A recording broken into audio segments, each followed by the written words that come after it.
Não, legal essa proposta que você fez, porque assim, a caixa, ela não é mais a civilização, a sociedade que te impôs e que você construiu, ela tá dentro de você, sempre esteve o tempo inteiro, né, cara? A caixa é você que é você. É o seu ego. A gente tem a nossa proposta do hipercubo, você saindo de uma caixa, talvez você se encontre dentro de uma caixa ainda maior, de fato acontece, ainda não perdeu sentido. Por quê? Não sei se a gente já comentou aqui no canal, existe o livro da morte dos tibetanos, que é o Bardo Todol.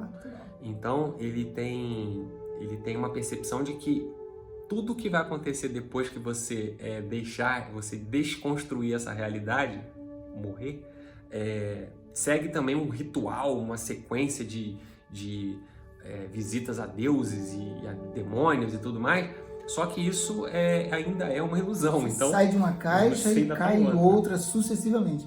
Como que eu saio dessa prisão? Então você sai de uma caixa, de uma projeção e cai em outra caixa, isso vai acontecendo sucessivamente. O Bardo Todol, ele apenas explica o que acontece em cada caixa que você criou, em cada caixa que você cai após sair dessa. Aí você pensa assim, não, mas eu não acredito nisso, isso não vai acontecer. Você não acredita no nível ego, aqui no nível superficial. Mas o seu eu mais interno, ele provavelmente acredita nisso. Não só acredita, como ele cria isso. Então, infelizmente, eu lamento dizer, mas provavelmente você vai vivenciar isso, mesmo que você não queira. É bem parecido com o inferno, purgatório. Então, toda essa história que a gente já vê em várias religiões e tal, elas vão efetivamente acabar acontecendo, por mais que você não acredite, não, porque não, mas eu renego. Se você renegar mais muito, você renegar, aí mais você vai ter. A negação, ela é uma crença mais forte do que... Fico focado no do que você não conseguiu, cara. A negação, ela é uma crença mais forte do que a afirmação. E ela pode te prender mais do que te libertar. Porque o que vale é a intensidade do sentimento, né? Às vezes você pode negar com tanta intensidade que você não vai ter tanta intensidade para querer ou para afirmar. Então o que vale é a intensidade do sentimento e não o sentimento em si. Eu nego com nível 10 de negação, nível 4 de afirmação. Nível 10 ganhou. É para lá que tu vai. Então um ateu praticante, ele vai ter um encontro com Deus, com o seu eu, mais forte do que um religioso praticante. Por quê? Porque o religioso, ele não tem, às vezes, uma crença tão forte quanto a do ateu. Porque o ateu, ele guia a sua vida em torno daquela negação. O religioso, ele tem uma prática religiosa. A maioria dos religiosos é apenas uma fração da sua vida. Para o ateu, não. O ateísmo é a vida dele. A razão da vida dele é que não existe nada.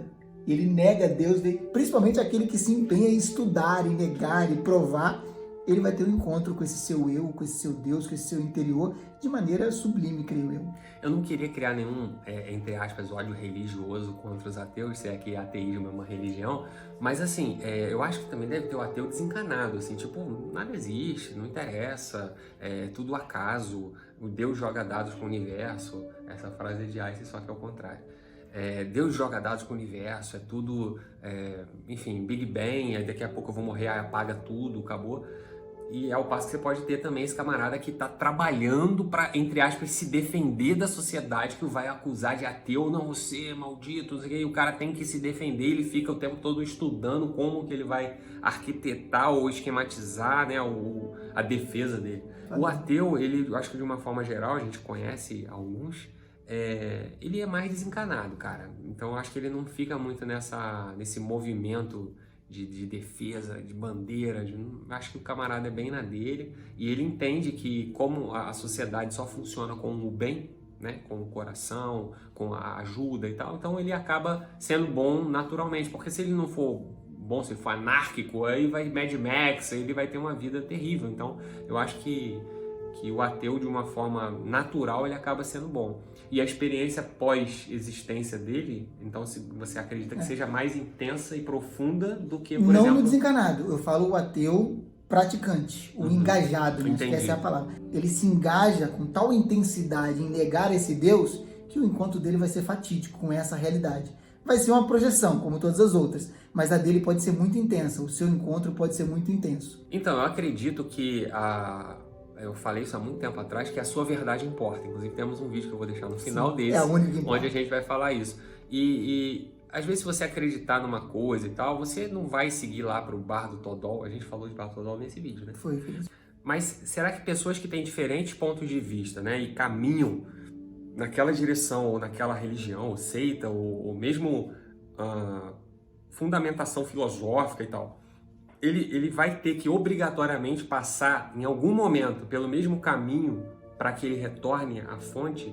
Porque acontece assim, Deus tem um lampejo de existência. Eu tô vivo, aí ele vai existir, vai viver, vai ter todas as experiências de bilhões de anos, e aí ele vai começar a retornar e vai voltar a lembrar que era ele e falar, não tô eu aqui de volta. E aí a pergunta é, esse arco final aí, ele precisa meditar, ele precisa interiorizar o conhecimento e ter a experiência, então todo mundo tá fadado a ter aquela experiência, vai afunilar, todo mundo vai ter a mesma aqui, ó, não tem como, é isso? Não necessariamente. Isso pode ser ilustrado em um exemplo que nós citamos anteriormente, que é o do arco-íris. Cada gotícula, cada ser humano está virado para um lado, recebeu uma intensidade de luz, mas da mesma forma todos acabam caindo e projetando a mesma coisa.